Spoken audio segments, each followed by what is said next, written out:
Bom dia, pessoal. Que alegria ter vocês aqui. Nossa, eu estou assim, emocionado de fazer parte dessa ação comunitária, ter a presença de todos vocês.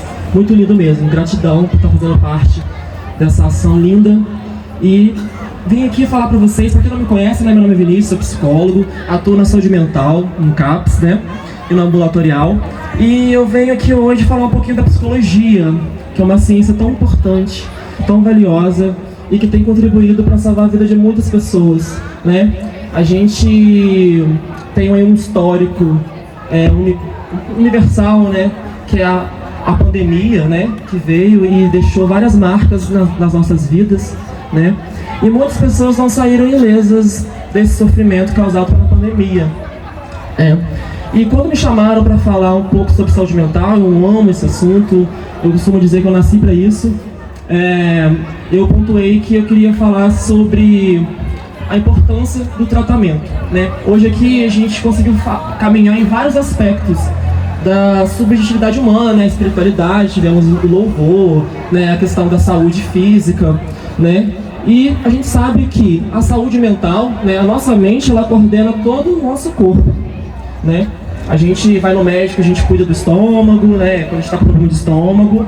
E muitas vezes a gente negligencia o cuidado com a nossa mente, né? E aí eu queria falar um pouco de vocês sobre a psicologia, como a psicologia funciona, né? Qual a importância da psicologia nas nossas vidas, né? E uma delas que eu acho muito evidente enfatizar é se escutar. A terapia, né, como muitos chamam, ela nos proporciona com que a gente se escute.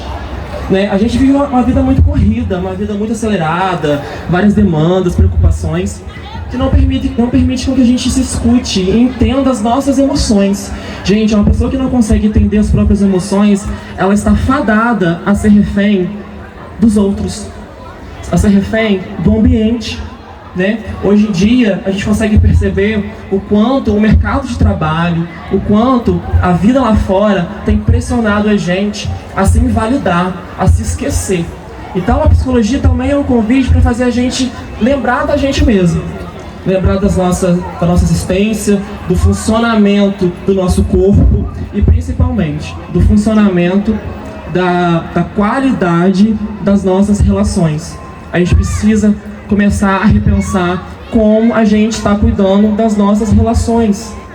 É muito importante a gente se aproximar, né, desse cuidado que a gente exerce dia a dia com a gente e com o outro, né? E a gente sabe também que a gente está vivendo uma era da tecnologia, né? Olha, eu vejo algumas pessoas com celulares, né? E a gente sabe que esse movimento tecnológico, ele acelera muito o funcionamento do nosso corpo e da nossa mente, né? Eu costumo dizer que um dos principais fatores adoecedores é a comparação, né? Hoje em dia é muito comum uma pessoa de uma classe baixa, né, através do celular, ter acesso a várias realidades, né? No celular você consegue ver ali o rico, ver a pessoa viajando, ver a pessoa feliz, enfim. Isso acaba mascarando a realidade da nossa existência, porque ninguém é capaz de viver feliz 24 horas. Felicidade é um estado, né? É um estado. Hoje a gente está feliz, amanhã a gente não está nem tanto. E mais uma vez, a gente consegue perceber a importância da psicologia nesses momentos, né? Porque a psicologia, ela vai fazer a gente se aproximar das nossas emoções, do que a gente está sentindo, entende? Dessas transitoriedades, porque hoje a gente está de um jeito, amanhã a gente está de outra forma, né? A gente vive um adoecimento na sociedade, né, que é o excesso da medicalização, né? A gente sabe que se a gente está muito triste, muito acelerado, a gente toma um remédio. Se a gente está muito calmo, parado, é remédio. Se eu sinto uma dor, é remédio. Então é uma medicalização dos excessos, né? Tudo que excede é um remédio. É remédio para dormir, é remédio para levantar, é remédio para conseguir conversar, é remédio para tudo, né? Perdeu-se a criatividade para lidar com as emoções. É muito comum, né, durante a terapia, conversando com os meus pacientes, eu sempre pergunto para eles, né, você tem algum sonho, um objetivo, algo que você projeta para o futuro? E pasmem, a maioria não tem. Parece que as pessoas perderam a vontade de sonhar. As pessoas não sonham mais. As pessoas perderam a esperança de construir algo. O que se perdeu dentro da gente? O que está acontecendo? Né? Eu faço um convite a todos nós a refletir sobre o que está acontecendo dentro de nós, que não permite que a gente sonhe. Né?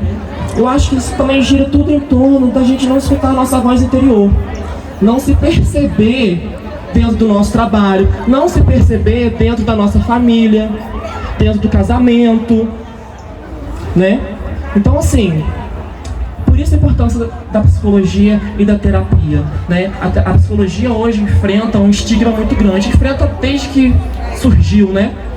Que é esse tabu, né? De que psicologia, terapia é pra doido, né? Ou a psicologia é para quem está em máximo sofrimento. E eu venho aqui dizer para vocês que não precisa ser assim. Não precisa ser assim, tá? A psicologia, ela também funciona como uma forma da gente se conhecer, para além de um sofrimento, né? Infelizmente, as pessoas chegam até a terapia no último estágio de sofrimento. Já passou pelo médico, já passou por um monte de coisa e chegam na terapia, né? E aí, quando chegam nesse lugar de total sofrimento, né, a pessoa o trabalho acaba sendo mais árduo, né? E, assim, a gente precisa se permitir se conhecer e pedir ajuda, né?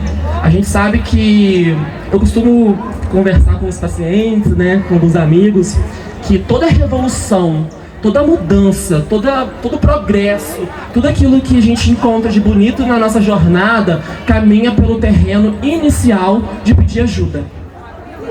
Certo? Né? Quando o paciente recebe alta, eu sempre tento trazer essa reflexão para eles. A alta que você está recebendo hoje é reflexo do primeiro movimento que você fez lá atrás de pedir ajuda.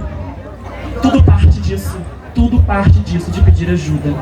Só que muitas das vezes a gente é afetado, né, por essa comparação, né? Ai, fulano foi pra terapia, coitado dele, né? Ih, tá doido. Então, eu não quero participar disso, eu não quero caminhar nesse terreno. Muito pelo contrário, se cuidar é uma ação linda, é importante. A gente está vivendo uma sociedade adoecida, pais adoecidos, né? Eu trabalho também em conjunto com algumas escolas, né? Um tempo atrás a gente encabeçou um projeto, né, com o CAPS.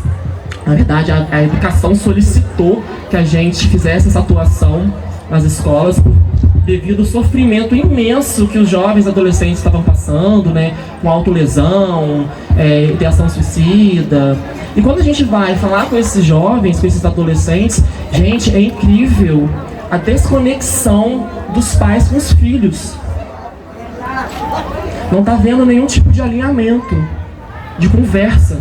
O básico se perdeu. Por isso é importante a gente se permitir falar sobre as nossas emoções e principalmente falar com um profissional capacitado. A gente precisa combater esse estigma de que falar das nossas emoções é vergonhoso, é humilhante, é loucura, é palhaçada. Não é. Não é. Hoje o adoecimento no nosso município está gigantesco. As pessoas estão muito adoecidas, as pessoas não sabem conviver e conversar umas com as outras. E a gente precisa começar a perceber o que em nós está faltando, o que nós precisa ser trabalhado e melhorado para que a gente consiga dialogar, certo? E outro benefício também que eu vejo da terapia é o fortalecimento de vínculo, a melhora na qualidade dos nossos relacionamentos, né? A gente sabe que a nossa rotina do dia a dia acaba distraindo a gente de ter um pouco de carinho com as pessoas que estão ao nosso redor, distrai a gente da gente perceber como o nosso corpo está funcionando, o que precisa ser melhorado, né? E a terapia, ela nos convida a gente a avaliar e perceber o que também a gente está transmitindo para o mundo, o que a gente está transmitindo para as pessoas ao nosso redor, certo? Autoconhecimento é muito valioso, gente. Hoje a gente tem no nosso município uma rede de trabalho, né, uma equipe multidisciplinar maravilhosa. A gente tem profissionais, né, lá no CAPS, no ambulatório, capacitados para atender vocês. Mas eu vejo que as pessoas não conseguem dar esse primeiro passo por causa do estigma, certo? É muito comum mesmo os pacientes chegarem até mim e falar: doutor, eu tô há anos querendo estar aqui e eu não consegui, eu não conseguia, não tinha como, eu não me libertava para isso. Então você percebe que as pessoas estão travadas, engessadas em pedir ajuda. E a minha fala hoje é o convite a vocês que estejam passando por algum transtorno, algum tipo de adoecimento, a pedirem ajuda. A gente precisa ter essa humildade, gente, de pedir ajuda. Não é vergonha, não é demérito. Hoje a gente tem uma equipe capacitada para atender todos vocês. Entende? Mas a gente precisa também se dar o aval de se permitir ser cuidado. E hoje as pessoas não querem ter esse tipo de cuidado. Entende? Né? E hoje a gente está nesse mês, terminando o mês, né, da maior campanha humanitária do mundo, que é o Setembro Amarelo. Né? E eu costumo dizer o seguinte, né? O suicídio, né, a pessoa que tira a própria vida, o que eu entendo sobre isso? Eu costumo dizer que o suicídio, ele é uma porta aberta para aquele que não se cuida, que não percebe a importância de se cuidar. Então, cada vez que a gente se negligencia, cada vez que a gente se abandona, cada vez que a gente se esquece, cada vez que a gente se distrai, essa portinha ela vai se abrindo aos pouquinhos. Ela vai se abrindo, vai se abrindo, vai se abrindo. E quando a partir do sofrimento vai aumentando, aumentando. Como fechar essa porta? Autocuidado. A gente precisa aprender a se cuidar. Certo? Né? É muito importante, né, gente? A espiritualidade, é muito importante, né, a gente ter apoio familiar. Mas enquanto a gente não tem nada disso, existem pessoas que não têm, né, família, perderam seus entes queridos, né? Por isso que a gente precisa repensar também como pedir ajuda, né? Nem todo mundo tem uma rede de apoio dentro de casa. Então a gente precisa entender também que a psicologia, ela nos convoca a também, assim, a entender como que a gente pode se ajudar, como que a gente pode se encontrar, como é que a gente pode se cuidar, certo? A gente está vivendo uma sociedade muito acelerada, muito acelerada, muito acelerada. A gente não tem tempo para nada, né? Eu escuto muitos pacientes falarem: eu queria me multiplicar em 2. E eu problematizo isso também. A gente precisa se multiplicar em 2, em 3. Que isso? A gente tem que se desumanizar para caber em certos tipos de lugares? Até que ponto a gente está chegando? Né? Eu vi uma frase, eu estava lendo, né, caiu na internet uma frase que eu estava lendo, achei muito interessante, né? Quando uma flor não floresce, o que a gente faz? A gente arranca ela? A gente troca a terra, certo? A gente troca a terra. Então a gente precisa pensar em como refinar essa roupagem que é a nossa existência. Como refinar essa roupagem? Como melhorar esse veículo que é o nosso corpo, que é a nossa mente? Entendem? Né? Então, assim, vamos, gente, ter a hombridade, a humildade de buscar ajuda, de reconhecer as nossas fragilidades, de entender que hoje o município tem profissionais capacitados para atenderem todos vocês, tá? Não dá pra gente ficar negligenciando e fingindo que sofrer de ansiedade e sofrer de depressão é comum. Não dá pra gente se conformar e ficar tomando remédio e achar que a vida se resume a isso. Vamos, gente, refletir sobre a maneira como a gente está convivendo com as pessoas e convivendo com a gente mesmo, ok? Né? A gente também percebe também no município um alto índice de pessoas com transtorno de ansiedade. Muitas pessoas com ansiedade, muitas pessoas deprimidas, muitas pessoas sem engajamento com a própria vida, né? E isso é reflexo, gente, de uma série de coisas, como a Poliana citou, né? Falar sobre ideação suicida, sofrimento psíquico, é falar sobre trabalho, é falar sobre a qualidade dos nossos relacionamentos, é falar sobre o nosso convívio familiar, é falar sobre o autocuidado com o corpo, né? Que recomenda, assim, né? O Ministério da Saúde recomenda que semestralmente a gente faça esse monitoramento do nosso corpo. Está está sempre indo no postinho, né? Fazendo esse check-up, né? Outro ponto também, quantos pacientes que chegam até a mim, eu pergunto, né, para as mulheres, quanto tempo que você não vai no ginecologista, quanto tempo que você não faz exame de sangue? E pasmem, a maioria, faz muito tempo. Gente, a gente tem um serviço maravilhoso, a gente tem profissionais maravilhosos para atender a todos vocês. E eu vejo que as pessoas ficam muito travadas nesse lugar de que pedir ajuda é bobeira. E não é bobeira. Vamos começar a reconhecer as nossas fragilidades e a importância de se cuidar. Não dá pra gente trocar o certo pelo duvidoso e inverter as coisas. É muito importante a gente cuidar da nossa espiritualidade. É muito importante a gente cuidar, né, do nosso corpo, né? Quando a gente tem problema de estômago, a gente vai no médico, né, do estômago. E se a gente não gosta do médico do estômago, a gente troca de outro, né? Ninguém vai ficar com dor de estômago pra sempre. Por que a gente não faz assim com a nossa mente, com os nossos pensamentos? Certo? Então vamos começar a repensar e reavaliar a maneira como a gente está cuidando da nossa vida, tá bom? Então convido a vocês, sempre que estiverem precisando, né, atendo lá no CAPS, no ambulatório, tá bom? Para quem quer conhecer o serviço está de portas abertas, tá bom? Para receber vocês. Vamos quebrar esse estigma, sabe? Em relação aos serviços de saúde, que CAPS é para X pessoas, que psicologia é para X pessoas, que psiquiatria é para... Vamos parar com isso, gente. Por favor, pessoas estão adoecendo. E a gente sabe também, né? A gente está com adolescentes, jovens aqui, né? E a gente consegue perceber o seguinte: nesse trabalho que a equipe desenvolve com jovens adolescentes, a gente percebe que muitos caminham por reflexo dos pais. Então olha a responsabilidade que vocês, pais, têm nas mãos de vocês, né?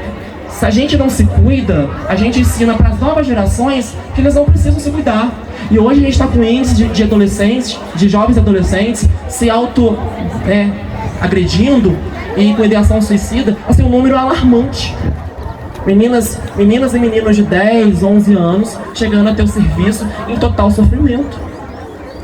E quando você vai fazer uma psicoeducação, o que seria psicoeducação? Explicar, né, como o tratamento funciona, né, os sintomas, como tratar dos sintomas e tudo mais. Quando a gente vai fazer esse trabalho com o paciente e com a família, a gente percebe que não há nenhum tipo de conversa, nenhum tipo de diálogo, nenhum tipo de lazer dos pais com os filhos. É como se o celular, os aparelhos eletrônicos tivessem a obrigação de criar os filhos, que é um outro problema. Essa geração da tecnologia. Então vamos repensar, tá? Se deixar aqui eu fico falando o dia inteiro, tá bom? Agradeço muito a participação de vocês.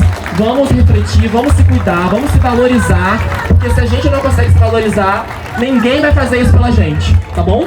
Beijo grande a todos.